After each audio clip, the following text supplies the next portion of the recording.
All right, so Pokemon Scarlet and Violet are out now, and then we should all be super excited, super happy to play this game. But unfortunately, as many of us are probably painfully aware of by this point, things have not necessarily gone as planned. It's pretty evident by this point.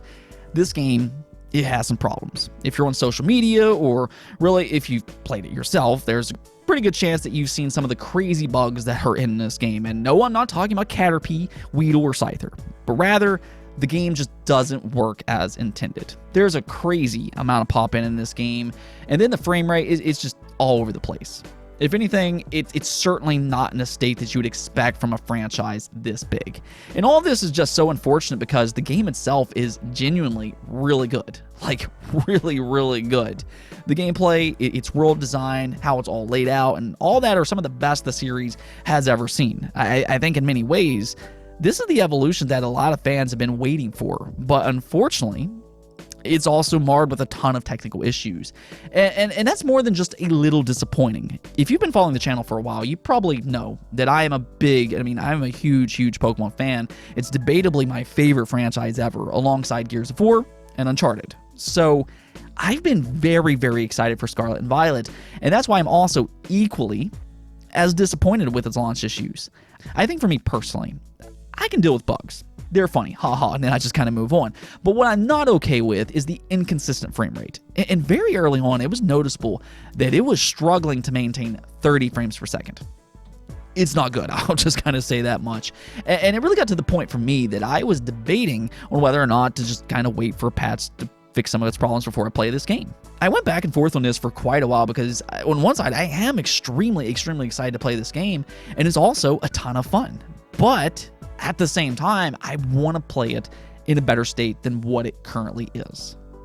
Well, what if I told you that you can actually improve its performance right now? And you can also get rid of some other issues as well without the need of a patch. Well, lucky for you, and actually for myself as well, you actually can fix some of these issues. And this is actually a very simple thing to do. I did this myself, and suddenly, a lot of the problems that I was previously having, they just kind of vanished, and now I can just focus on having an absolute blast, as should have been the case all along. So basically what's happening here is that it was discovered that what's potentially causing some of these problems could be a memory leak. Now what that means is that the Switch's RAM isn't releasing memory the way it should be. RAM essentially is for accessing and storing temporary data. And what's supposed to happen is that the RAM should release this temporary data when it's no longer needed. That way you can use it for other applications. In Pokemon, though, it appears that's not happening. So then the RAM becomes overloaded over time. And that's what's causing some of its technical issues.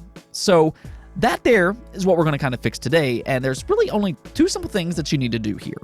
The first, and this is very simple, all you have to do is close out of your game and reboot it periodically. That's it. That's all you gotta do. That should reset your RAM and give you a more consistent frame rate. Now, just in case you don't know how to do this, all you need to do is press your home button, go to the Pokemon Scarlet and Violet icon, press X, and then tell it to close. Once you reset, just like magic, your frame rate will improve.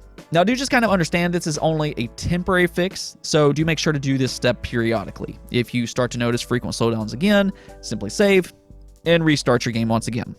Now, from what I've seen, it's really when you go to big cities or towns, and then once you leave, that's when a lot of the issues seem to occur. So maybe when you leave a big city or town, just kind of restart your game. That might be a big help there. Now, the other thing that you're going to do, though, is to move where your Pokemon games are stored. Now, I heard this helps online. I did it myself. It seems to help. So you might as well just go and give it a try. It's really not difficult to do. But what you need to do here is to move Pokemon to your internal storage. In other words, do not store it on an SD card. Now, the way you do this is, again, just go and press your Nintendo home button, then go over to settings, then scroll down to data management, press your A button to access that, then click move data between system, then you need to move to system memory, find your game, and confirm. Yeah, and just like that, voila, it's that simple.